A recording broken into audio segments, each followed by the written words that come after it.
Temps d'arrêt, le podcast sur l'art et la science du coaching, animé par Coach Frank, présenté par Très Bon Point. Bienvenue à Temps d'arrêt. Épisode 123. Prévention des blessures à l'épaule, retour au jeu après une blessure au genou et approche d'une équipe de soutien intégrée face à la gestion des données avec Félix Croteau, PhD, deuxième partie. Bonjour tout le monde, c'est Coach Frank qui est avec vous. Mon intention avec Temps d'arrêt, c'est de déconstruire tout ce qui touche de près ou de loin à l'art et la science du coaching. Je fais ça parce que ma mission personnelle, c'est de contribuer à la performance et au bien-être de tous les intervenantes et intervenants francophones en sport et en activité physique. C'est donc la mission numéro 1 du podcast. C'est aussi une mission que je tente d'accomplir en tant que professeur en kinésiologie à l'Université du Québec en Outaouais et comme conseiller au développement des entraîneurs et des professionnels qui œuvrent dans des contextes de performance. Si tu es une nouvelle auditrice ou un nouvel auditeur de Temps d'arrêt avec Coach Frank, je t'invite à t'abonner et évaluer le podcast sur ta plateforme préférée. Pour les auditrices et auditeurs loyaux de Temps d'arrêt, je t'invite à suivre le balado sur les médias sociaux, @Coach Frank PhD dans un mot. Puis surtout, je te dis merci et je t'invite à être un ami. En partageant à un ami, ça prend à 5 secondes et ça va contribuer à ton développement ainsi que celui de notre système sportif. Pour l'épisode d'aujourd'hui, je vous partage la deuxième partie de ma conversation avec Félix Croteau, PhD. Félix a complété ses études en physiothérapie à l'Université McGill. Pendant ses années de formation, il a travaillé comme entraîneur de football au secondaire et comme étudiant-soigneur pour les équipes de rugby et d'athlétisme. En 2011, il a commencé à travailler en clinique privée avec un intérêt marqué pour le sport. Après des expériences avec des équipes de rugby senior et provinciales, il a rejoint l'INS Québec en 2014. Félix a obtenu des certifications en physiothérapie du sport et un fellow en thérapie manuelle tout en travaillant avec l'équipe nationale féminine de water polo. Entre 2016 et 2022, il a complété un doctorat sur la prévention des blessures aux épaules. Aujourd'hui, Félix est physiothérapeute, chercheur en prévention des blessures et conseiller pour le programme Avantage Québec à l'INS. Il a suivi les équipes nationales lors de nombreux événements internationaux, dont les Jeux panaméricains et les Olympiques de Tokyo, et contribue maintenant au soutien des athlètes dans les fédérations provinciales. Comme j'ai mentionné dans l'épisode précédent, la conversation a été divisée en 2 parties pour faciliter la digestion de l'information en rassemblant des propos sur un même sujet dans un même épisode. Alors, dans cet épisode, on s'attarde profondément sur la prévention et la réhabilitation des blessures au genou et à l'épaule. Si tu touches de près ou de loin aux services médicaux sportifs, à la kinésiologie, à la physiothérapie, à la thérapie athlétique, l'épisode va certainement te parler. Je dirais même qu'elle va être intéressante pour toutes les personnes qui travaillent dans une équipe de soutien intégré ou même dans un sport aquatique, parce qu'on parle plus particulièrement de la santé de l'épaule en natation. Ceci étant dit, cet épisode est présenté par Très Bon Point, une équipe avec les pieds sur le terrain et la tête dans les bouquins qui offrent à la communauté sportive de l'accompagnement individuel, des ateliers de groupe et de la recherche appliquée à leurs enjeux. Là-dessus tout le monde, je vous souhaite un bon podcast pour la deuxième partie de ma conversation avec Félix Croteau.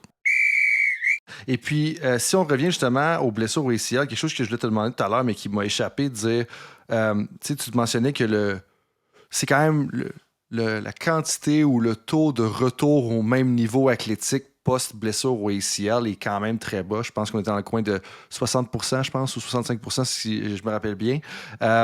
Tu as touché à quelques éléments qui peuvent nous diriger à retrouver ce niveau-là dans les dernières minutes. Mais est-ce qu'il y en a d'autres qu'on n'a pas mentionnés ou qui te viennent à l'esprit de dire, hey, comme ça, c'est les choses là, que si on fait ça, on est capable de cocher ces cases-là, les chances qu'on revienne au niveau athlétique précédent ou préalable ou pré-blessure sont quand même assez élevées. Est-ce que tu as d'autres facteurs peut-être à nous partager qui seraient importants à considérer? Je te dirais que dans l'univers de la médecine du sport, il y a vraiment une grande mouvance dans cette direction-là. Depuis une dizaine d'années en particulier, les gens font vraiment mieux là-dessus. Tu as de moins en moins de critères de retour au sport qui sont uniquement basés sur le temps. À une certaine époque, c'était comme, OK, 9 mois, tu peux retourner au sport no matter what. C'était pas important.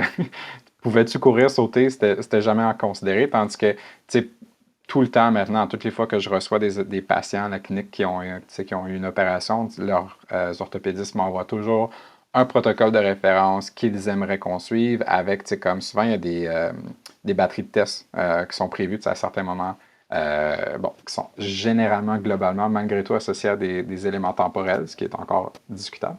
Tu sais, comme il y a vraiment une sensibilité sur le fait que, ben, tu sais, oui, la personne doit, mettons, être capable de faire des sauts, mais tu sais, ils vont aussi évaluer, tu sais, l'endurance au niveau des mollets, l'endurance, la force au niveau des hanches, la capacité de faire des changements de direction, tu sais, de capacité pas juste de faire un saut, mais d'enchaîner plusieurs sauts aussi. Donc, tu sais, il y a de plus en plus de critères objectivables qui sortent là-dessus.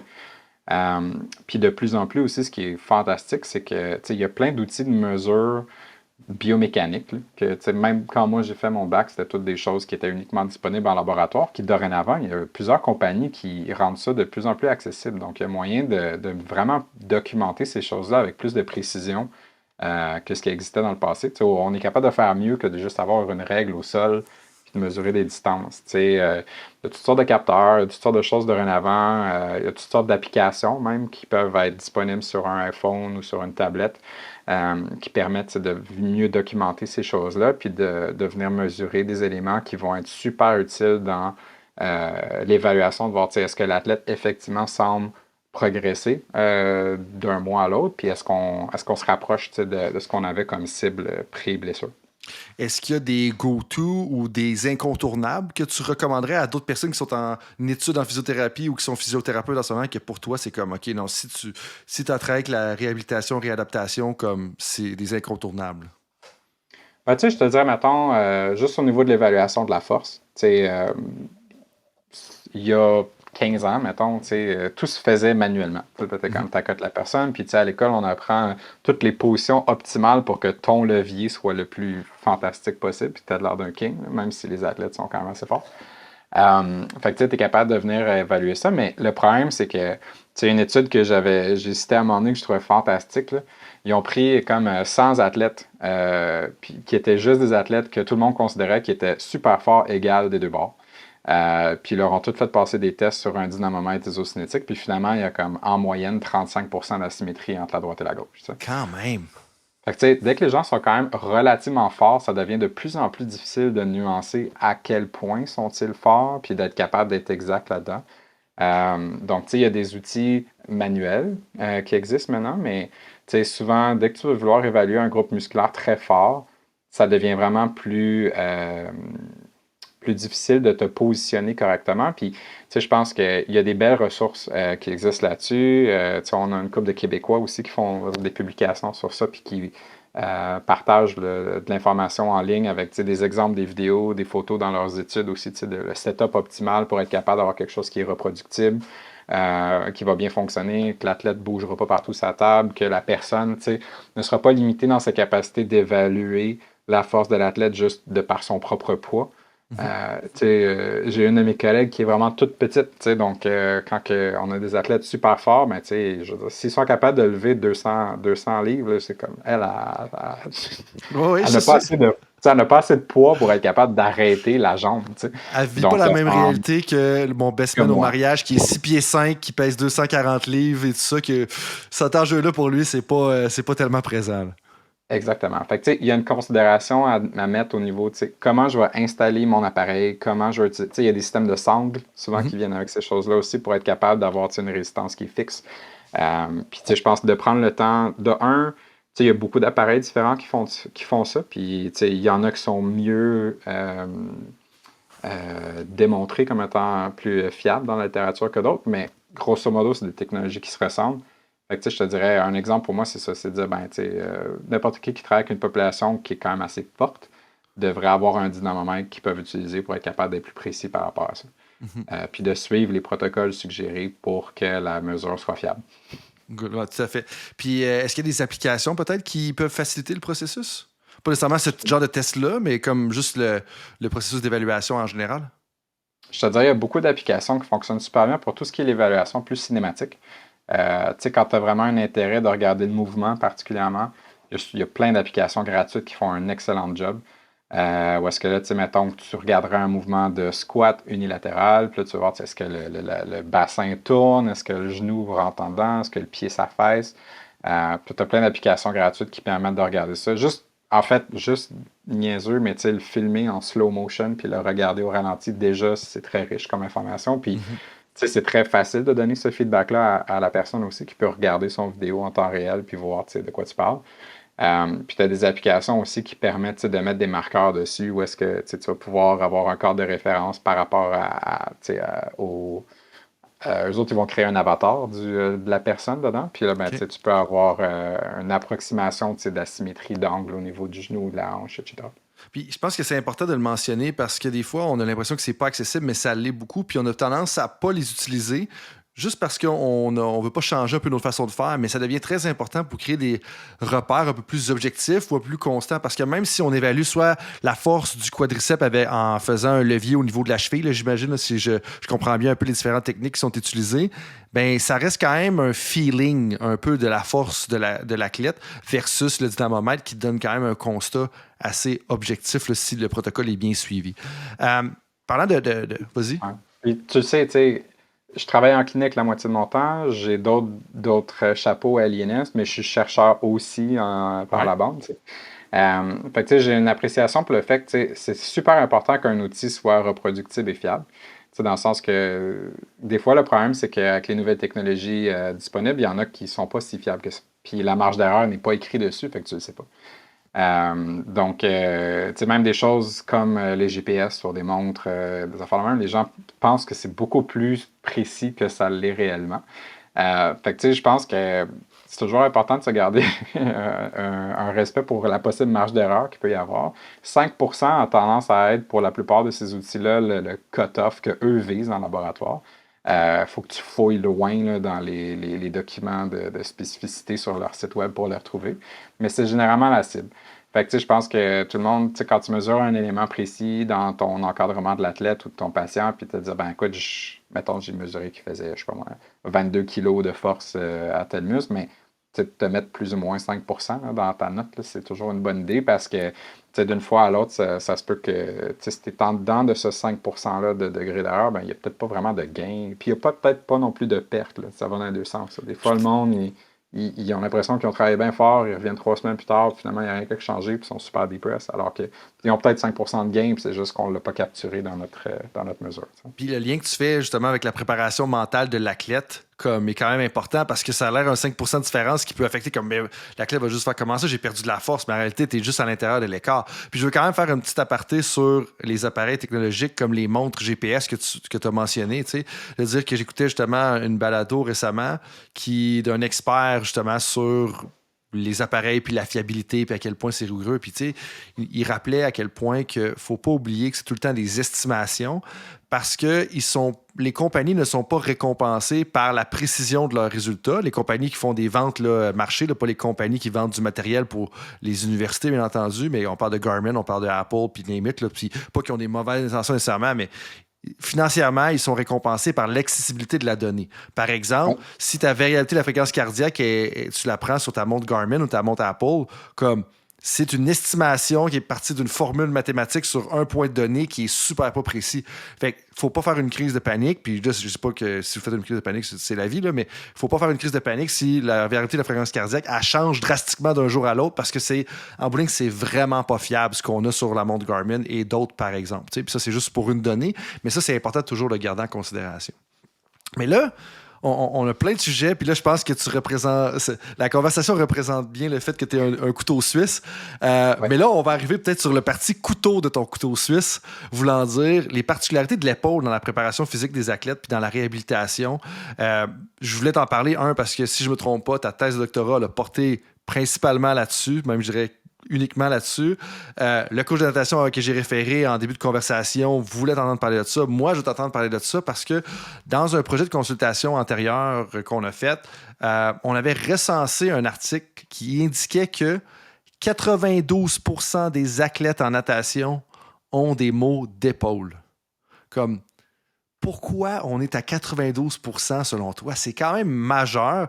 Puis de l'autre côté, une question qui est évidente que j'ai envie de te poser, c'est est-ce que c'est normal? Ben oui, c'est normal parce qu'il y a 92% du monde qui en ont, mais ça devrait vraiment pas être normal. Fait que pourquoi on en est là un peu avec les maux d'épaule en natation? Puis comment est-ce que les mouvements répétitifs peuvent-ils affecter justement la santé de l'épaule. Ça, je peux utiliser l'expression générale comme ça. Tu sais, je pense que si je prends un pas de recul, tu as un enjeu épidémiologique. Tu sais, c'est pas si simple que ça, avoir une tête parfaitement claire sur tu sais, c'est quoi l'incidence et la prévalence de blessures dans un sport. Fait, tu sais, l'incidence serait comme c'est quoi le nombre de blessures qui se produisent dans une fenêtre de temps connue. Tu sais. Tandis que la prévalence, ben, tu sais, c'est plus il y a combien de blessures dans n'importe quel moment. Tu sais, si je rencontre 100 athlètes, je risque proportionnellement d'en avoir, mettons, X nombre qui ont mal à l'épaule. Tu sais.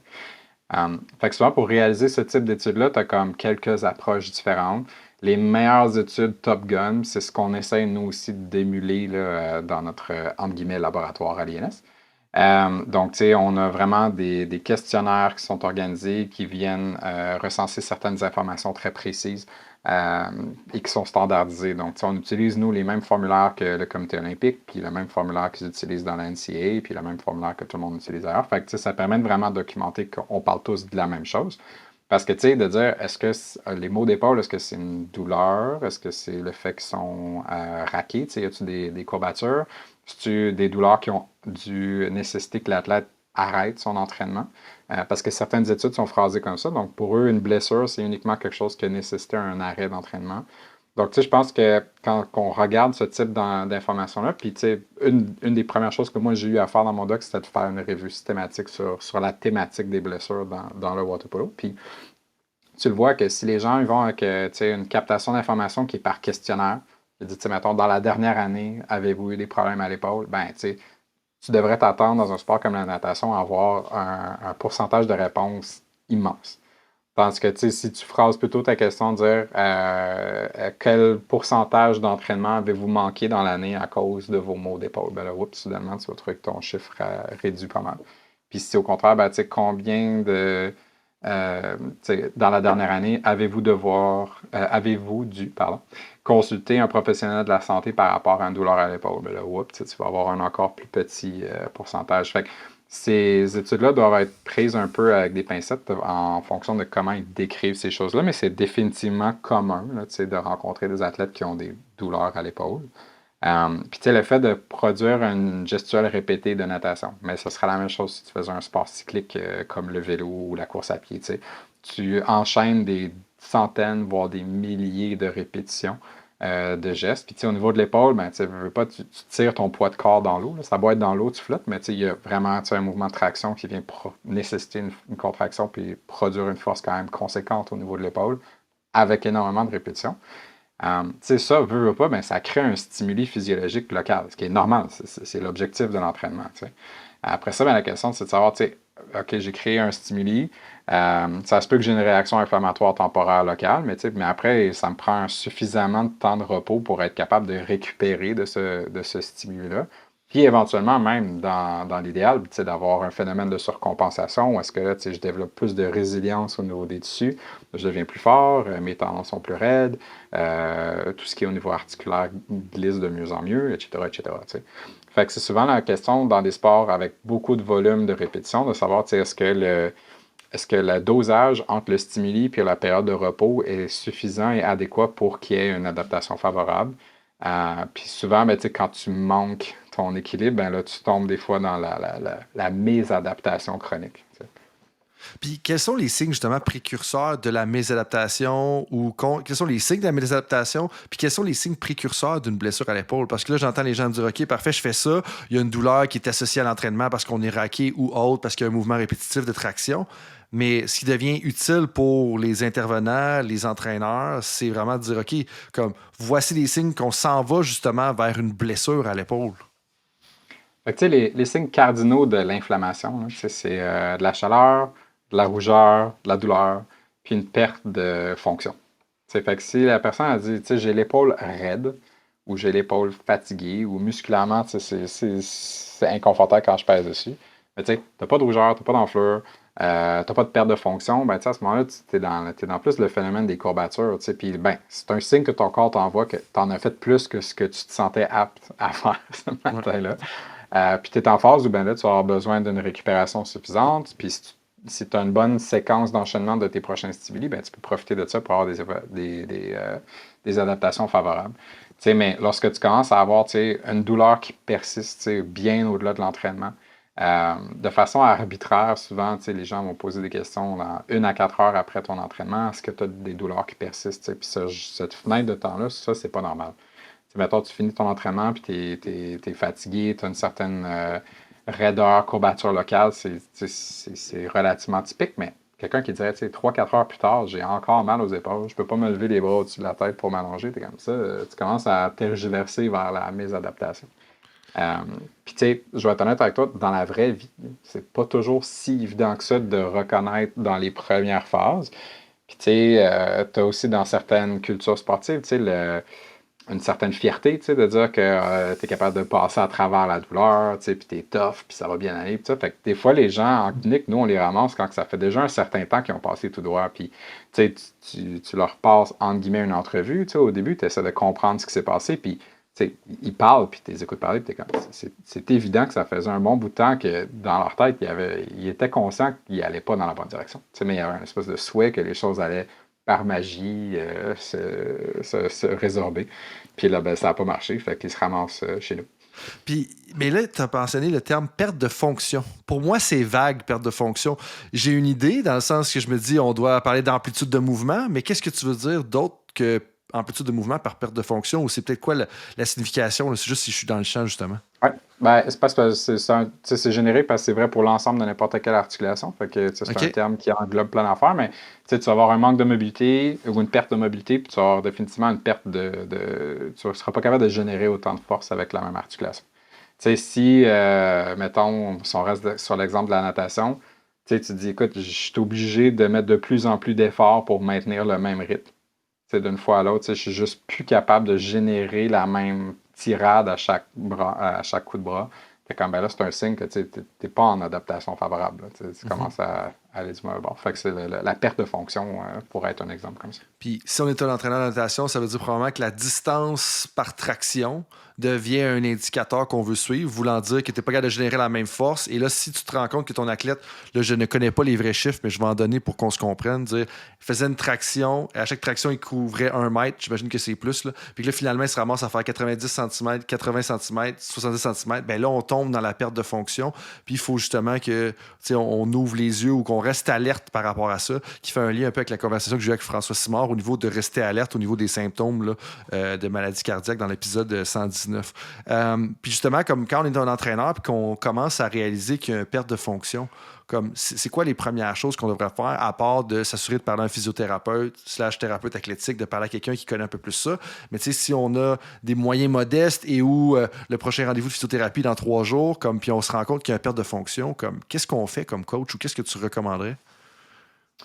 Tu sais, tu peux t'intéresser d'abord à voir est-ce que l'athlète gère le reste de l'ensemble bien. Est-ce que c'est un athlète. Parce que des fois, ça peut arriver aussi que tu as un état de fatigue qui s'installe parce que l'athlète a un train de vie dans cette période-là qui a comme plus de bon sens non plus. T'sais, des fois, la même athlète, tu peux réaliser, est en période de fin de session, puis là, il dort plus, puis là, il n'y a plus de récupération adéquate qui peut exacerber la nature du problème. Fait que tu sais, déjà, de comprendre un peu s'il y a d'autres éléments contextuels qui font en sorte que l'athlète a une maladaptation. Peuvent être des choses à considérer. Puis des fois, c'est juste que, tu sais, surtout quand tu es avec des athlètes scolaires, universitaires en particulier, cégep aussi, tu sais, ils n'ont pas tous le même horaire. Fait que, tu sais, des fois, c'est pas tout le monde qui est dans le même rush, tu sais, au même moment. Puis même si la séance avait été prévue pour l'ensemble du groupe, tu sais, ça se peut que le contenu, le degré d'intensité attendu, etc., tu sais, ne conviennent pas à certains participants. Fait que, je te dirais ça, ce serait une des premières choses, de voir s'il y a des éléments contextuels qui font en sorte qu'il y a un manque de récupération. Puis ensuite de ça, ben, ça serait d'adapter probablement, de modifier un petit peu ce qui était prévu à l'entraînement, puis de dire, ben écoute, peut-être qu'on va faire un entraînement qui sollicite moins cette articulation-là. Fait que, à la nage, c'est un athlète qui pourrait faire plus de brasses ou qui pourrait venir changer un petit peu ce qui était prévu à l'entraînement d'ici à ce que les choses se résorbent. Puis si tu vois que ça ne va pas dans la bonne direction, effectivement, ma recommandation serait de consulter un professionnel de la santé pour voir ce qu'il y en a. Puis en conversation avec un de mes collègues, on parlait justement de... Puis il y a un terme pour ça, puis là, je ne l'ai pas en ce moment, mais de l'effet protecteur, peut-être, de combiner plusieurs styles de nage à l'entraînement. Parce que des fois, tu vas avoir des spécialistes, mettons, du papillon, puis ils vont faire papillon pendant comme 80% du volume d'entraînement, puis peut-être même juste un autre style de nage, je fais nage libre pour le 20% qui reste. Puis là, je suis probablement rendu au maximum de mes connaissances en natation, donc je vais arrêter là. Mais est-ce qu'il n'y aurait pas un effet protecteur, selon ce que toi tu as étudié, de combiner justement différents styles de nage à l'entraînement de façon régulière à travers la carrière? C'est sûr que, tu sais, pour revenir à notre idée tantôt de dire, ben, tu sais, plus j'enchaîne les répétitions sur la même articulation, plus ben, je suis obligé de réfléchir à comment je vais doser ma récupération sur cette articulation-là. Fait que, tu sais, justement, le même athlète qui fait la même position tout le temps dans son crawl, puis qui vient solliciter exactement la même région de l'épaule, la même groupe musculaire, exactement dans la même position, c'est le fait de changer de position pendant la séance, c'est une des façons, effectivement, qui va être capable de varier un peu les stimuli puis de donner une certaine micro-pause au sein même de la séance. Le conseil serait le même pour un travailleur qui a mal au dos parce qu'il fait des levées de charge à répétition. Puis là, tu te dis, ben, de temps en temps, ben, regarde, on va changer. Des fois, tu vas lever plus avec les jambes, des fois, tu lèves plus avec ton dos, des fois, tu lèves plus avec tes bras. C'est juste le fait de varier un petit peu la façon de reproduire la tâche peut vraiment définitivement décharger. Fait que tu peux aller chercher ce concept-là de micro-pause articulaire au sein de la même séance. Au fil des années, j'ai réalisé que les entraîneurs, c'est des machines à réfléchir dans leur planification de la séance. Comme eux autres sont vraiment des experts à réfléchir à tous les enjeux métaboliques au niveau du choix de la durée, le type d'exercice qu'on va faire, pourquoi, etc. Puis souvent, comme moi, j'aime arriver avec aussi la perspective biomécanique là-dessus, de dire, ben écoute, c'est parfait, là, tu fais... je sais c'est pas mon expertise, mais je sais qu'en natation, ils travaillent en différentes zones d'intensité cible. Fait que là, ils vont varier un petit peu là-dedans. Mais tu sais, mais tu réalises que dans les 5 zones, c'est quand même l'épaule qui travaille. Là. Peu importe, tu es dans la zone. Je sais que c'est encore de couleur, là, mais. Ben, ça dépend de l'entraîneur, mais ça peut être zone 1, zone 2, zone 3, ça peut aller jusqu'à 7 zones, ça peut aller dépendamment du coach. Mais justement, ce que tu dis, c'est dire que, OK, tu as la récupération énergétique, si on veut, parce qu'on ne sollicite pas les mêmes filières énergétiques. Mais de l'autre côté, il y a une récupération biomécanique à avoir. Puis je sais pas si le terme biomécanique, c'est le bon, là, mais comme... De charge mécanique. Tu as une accumulation de répétitions, de sollicitations. Pour quelqu'un qui fait de la course à pied, ça va être pareil aussi. Juste le fait de courir un marathon, c'est vraiment beaucoup de répétitions. Fait que, comme juste la charge axiale que ça représente de faire autant d'impacts répétés au sol, c'est quelque chose pour lequel le corps doit se préparer. Quelqu'un pourrait avoir un cardio extraordinaire, ne pas avoir fait tant de courses à pied que ça, puis vraiment avoir un défi mécanique là, sur leur capacité à faire ça si c'est quelque chose qu'ils n'ont jamais fait. Puis c'est intéressant que tu mentionnes parce que pour parler pour un autre projet que je ne peux pas mentionner pour l'instant, on parlait de la charge cognitive. On faisait un retour sur l'épisode 68, si je ne m'abuse, avec Amélia Pénis-Dehaye, qui, elle, parlait de la charge cognitive des joueurs et des joueuses de hockey. Là, je ne me rappelle plus le contexte exact. Donc, la charge mentale, 1, ton système de jeu, mais 2, de ta vie académique, à laquelle tu faisais un peu référence là, avec les universitaires. On parle de charge d'entraînement souvent, mais là, si on met le côté charge d'entraînement, ce que tu viens de relater en bout de ligne, c'est qu'il y a une charge énergétique, voulant dire que est-ce qu'on taxe, de quelle façon on taxe les différentes filières énergétiques, puis après ça, de la charge mécanique. Mais tu sais, on devient beaucoup plus sophistiqué dans notre façon de dire, hey, quand je suis un athlète, dépendamment de mon type de sport, c'est sûr que la charge cognitive, la charge énergétique, la charge biomécanique soient pas la même parce que si je suis en natation, que je fais beaucoup de volume d'entraînement, ben c'est sûr que la charge mécanique de l'épaule va être là. La charge cognitive propre à mon sport, elle est moins élevée que si tu es dans dans le hockey, par exemple, parce que ton système de jeu c'est moins complexe au niveau des systèmes de jeu de la natation que le hockey. Bien, je pense que là, on commence à être un peu plus élaboré et un peu plus sophistiqué par rapport à ça. Puis ça devient plus intéressant parce que ça nous permet de mieux adapter après ça notre intervention comme entraîneur. En parlant d'intervention, vas-y. En théorie, dans les sports qui ont vraiment beaucoup de ressources, ils font ça.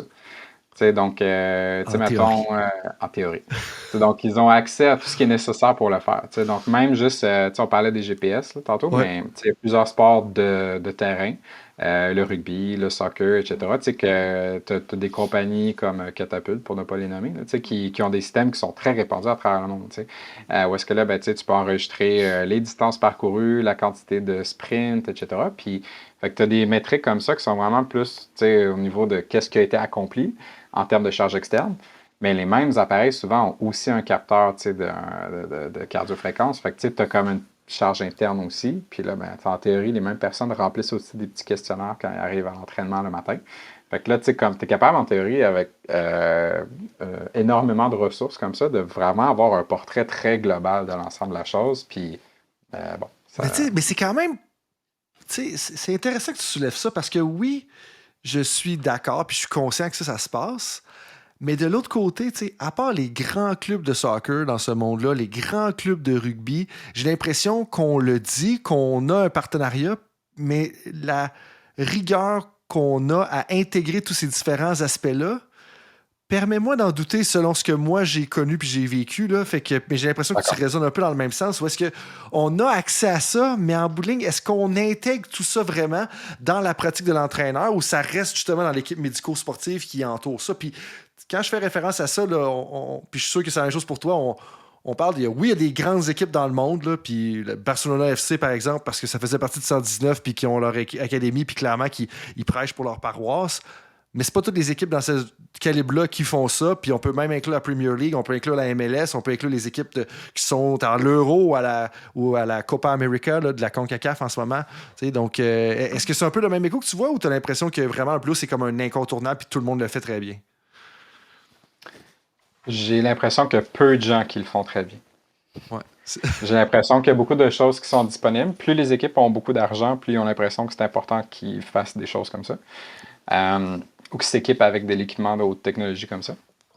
Et c'est pas vrai, je suis très d'accord avec toi. Puis je travaille pas présentement dans cet univers-là, mais l'écho que moi j'ai de gens de ce milieu-là aussi, c'est que t'as beau avoir accès à ces affaires-là, c'est pas si simple que ça d'en faire une utilisation qui est utile pour la prise de décision pour les entraîneurs.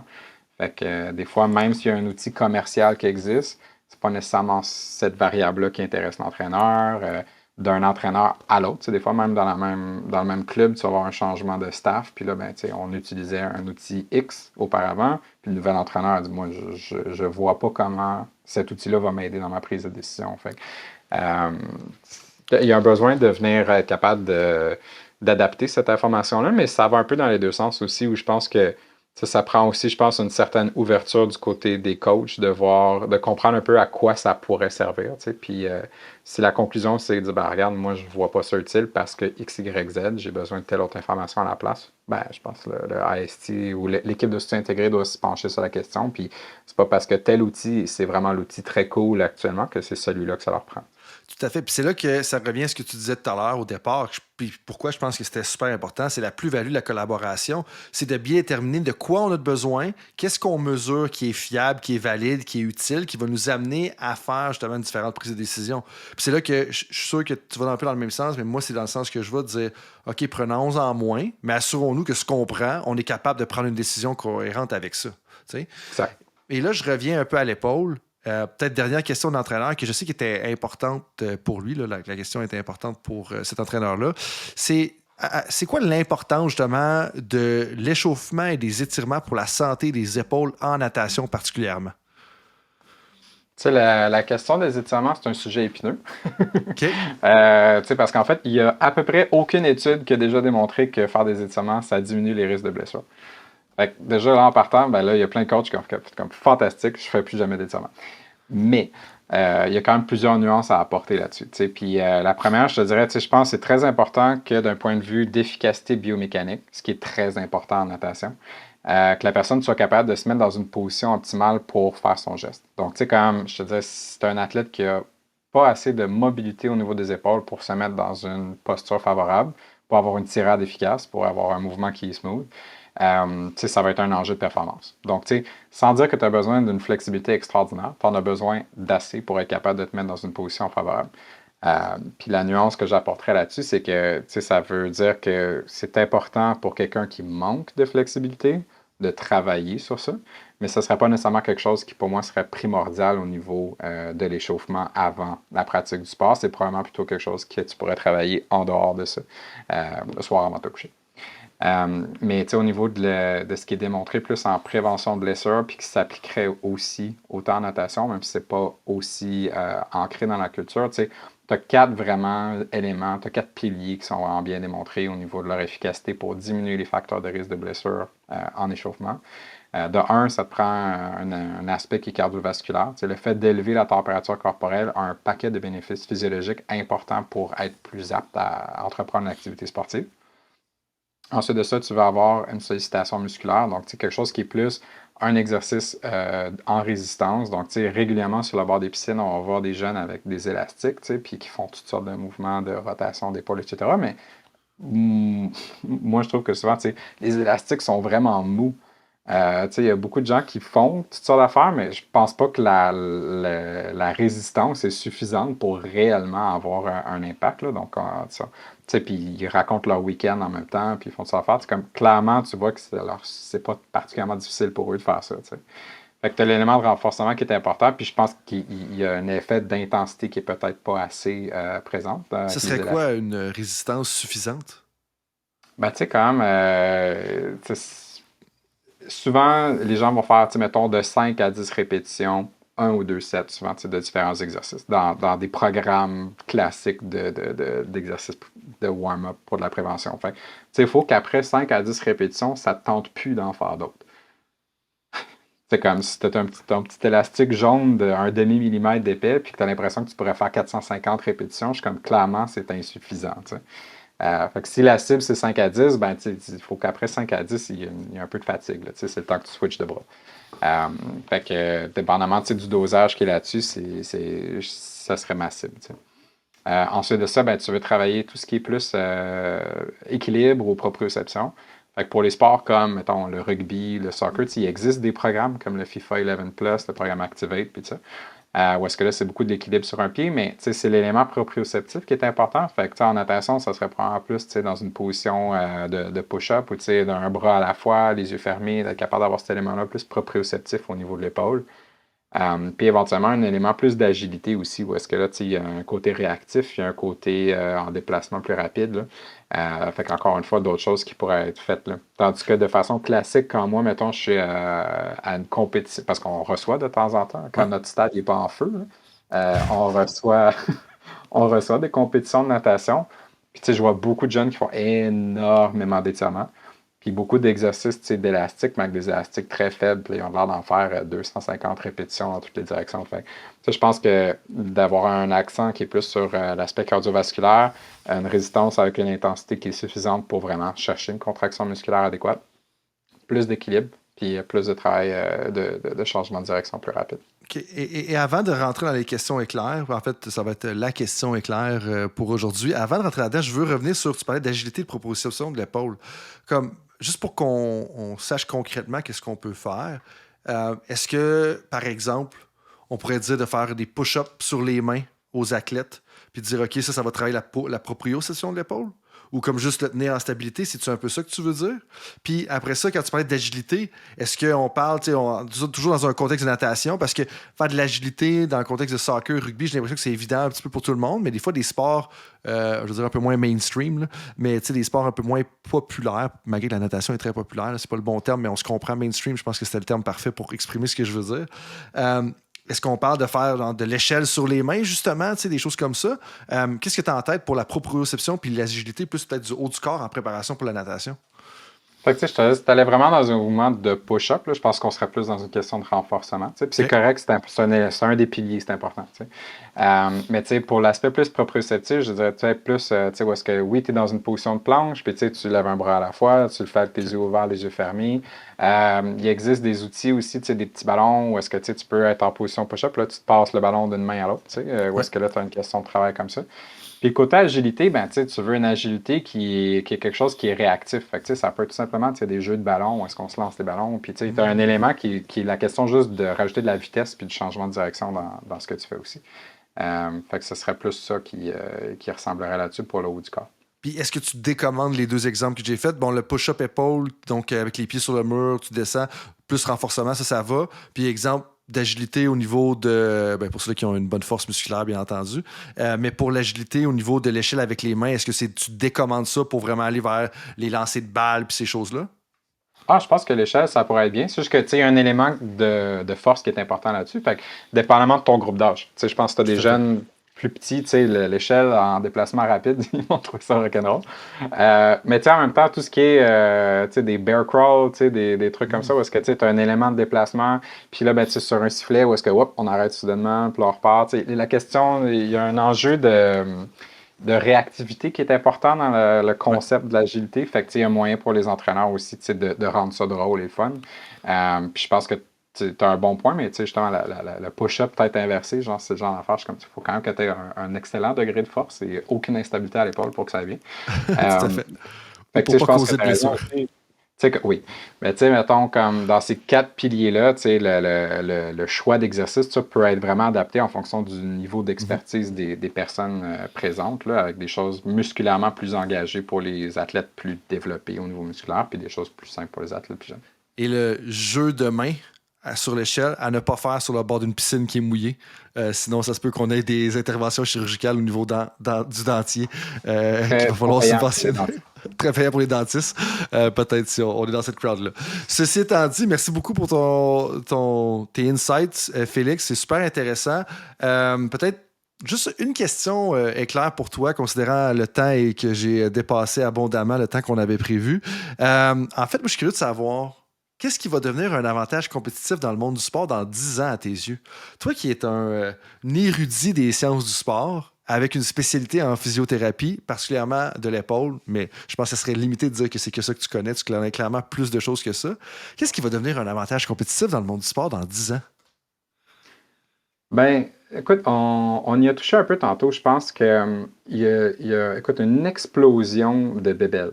On est dans une ère où il y a de plus en plus d'outils de captation de data.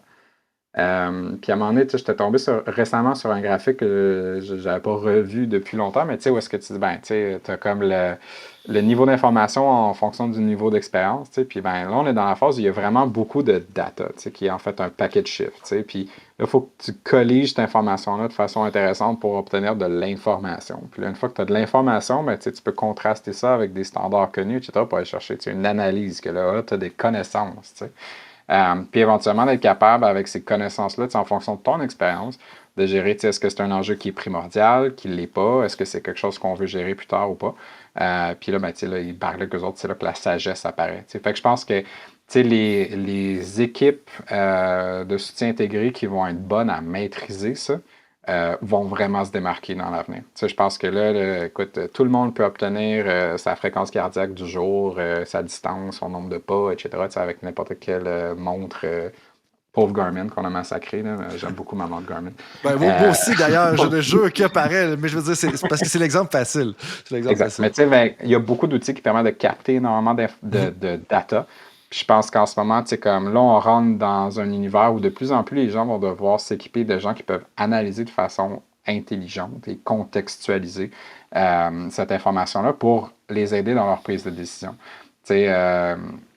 On parlait tantôt des athlètes avec des épaules plus fatiguées, qui vont avoir une certaine difficulté d'adaptation, mais c'est possible que les athlètes soient dans un bloc d'entraînement qui est prévu pour ça dans l'année. Puis là, ben, c'est pas universel que parce que les athlètes sont fatigués qu'il faut nécessairement arrêter l'entraînement. Donc, mais c'est de voir est-ce que les gens sont capables de capter une information qui leur permet de confirmer que les athlètes répondent de la manière attendue.